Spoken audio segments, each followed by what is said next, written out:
Hey guys, this is me, KO, back with another video, and today this will not be the review of the Emirates Cup, which many of you will be expecting, and that is due to conditions beyond my control. I won't go into that, but again, I'd like to apologize for the change of scenery, and that is due to some building work which is going on in my house.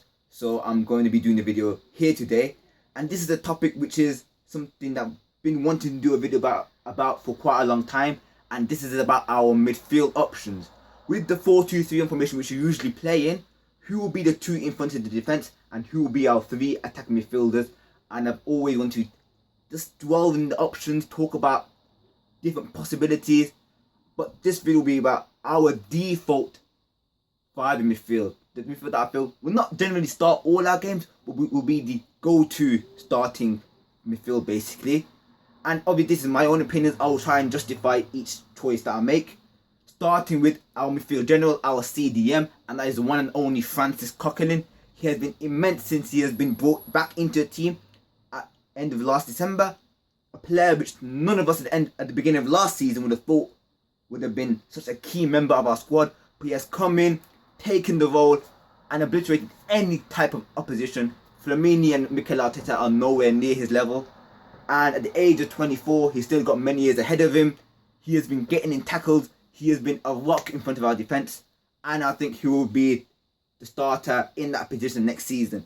And now the man to partner him. And from here will be a bit, doubtful. People will be arguing with me a lot about this. Many of you may not agree with me, but I feel the man to be next to Coquelin should be Aaron Ramsey. And that is because he has the engine. He scores goals, he assists goals, he passes the ball around. He'll be able to be the perfect archetype box-to-box midfield that we need, that I feel will be the guy who's perfect suited to play next to Aaron Ramsey. Many of you might say Santi Cazorla, who's been one of my best players last season, no doubt. But at the age of 31, I don't feel like he'll be a suitable position for that, suitable player, for that role. And I feel like someone like Aaron Ramsey, who's at that age, can really push on and be consistent in his performances.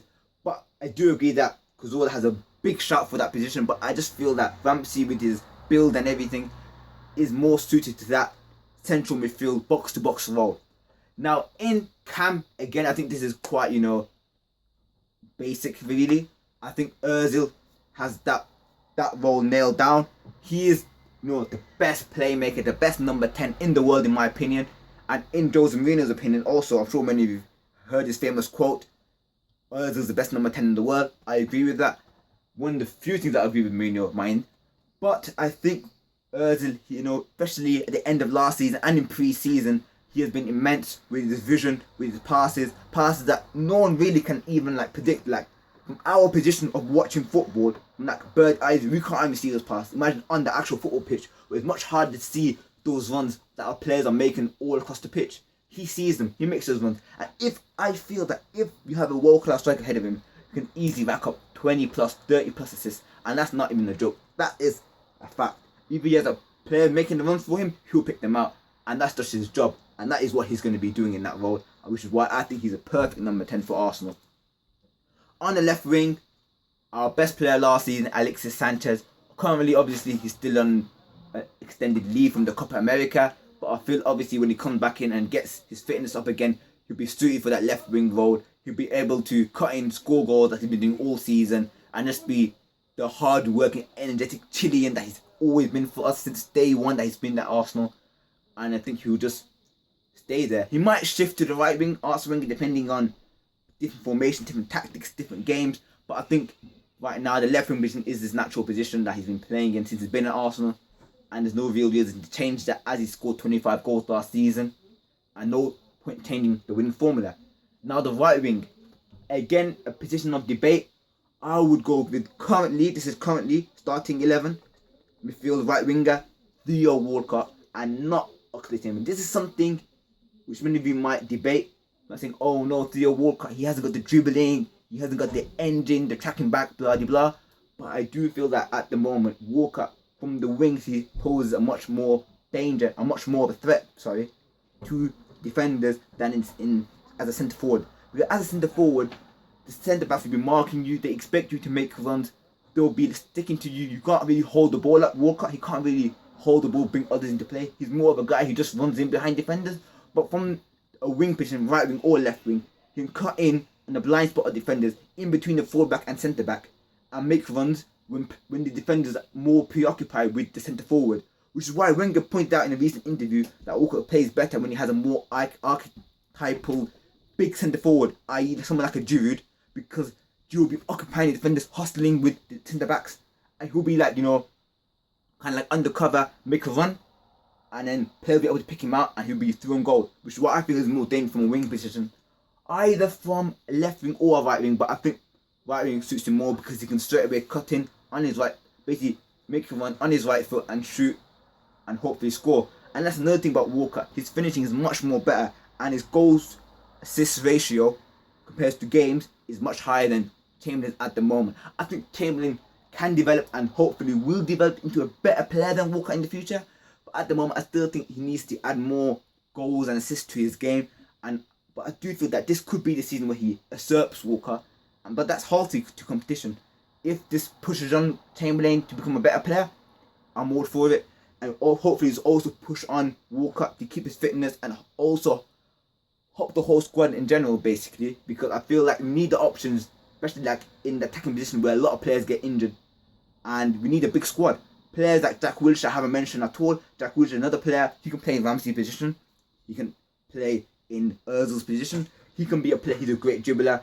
But again, injury record has pulled him back. He hasn't been able to get to the levels where we expected him to get to when he made his breakthrough back in 2010.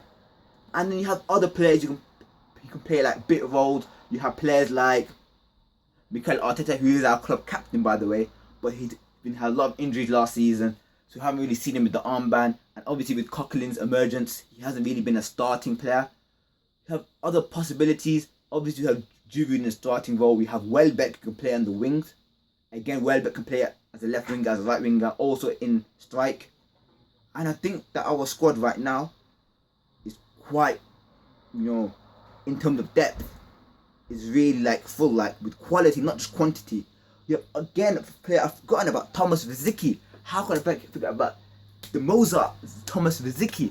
He has been immense again. He's a player who seems to age like wine with age. And again, it's just like he, even though at the old age of 34 or 35, he still brings a lot to Arsenal's play. He is direct. He has quite a lot of pace for kind of an older player. But again, he'd be a great squad player to bring in some games with his experience and his know-how. And you look at the squad right now, we've got a lot of midfield options, which is why I felt I need to make this video, because obviously everyone have their own midfield. Everyone have their own players, which I think will be suitable for the role. But I do think that with our starting midfield, the Coquelin, Ramsey in the holding positions, Ozil in his cam on the right wing, having Walker on left wing, having Sanchez, that should be our starting midfield. I do feel that we should sign another striker, but obviously I spoke about that in one of my previous videos about do we need a new centre forward. You can check that out. And also, but I do think that this should be our default starting midfield. In certain games, Arsenal will tinker around with the formation, maybe bring Cazorla in to add a bit more passing, and maybe put Ramsey to right wing to add a bit more defensive steel in certain away games. But I do think in our default, just starting 11. Even though we shouldn't really say default because every game is different, but I do think that our basic starting 11 in terms of midfield should definitely be with Coquelin, Ramsey, Ozil, Walker, Sanchez. Because with centre forward, I think Drew's our main player. Our defence and goalkeeper obviously is quite sorted, but the midfield is where there's a lot of debate really, because there's so many top quality players. So again, please let me know in the comments below who you feel should be our starting midfield, because I'd love to know your views and your reasons why. Please leave a like rating, subscribe if you're new, and again I apologise for the lack of a Arsenal review of the Emirates Cup, which again was a great victory obviously. I'll try to be more prompt with the videos when the season starts and kicks off this Sunday with the Community Shield. And that's it for today guys. Take care guys.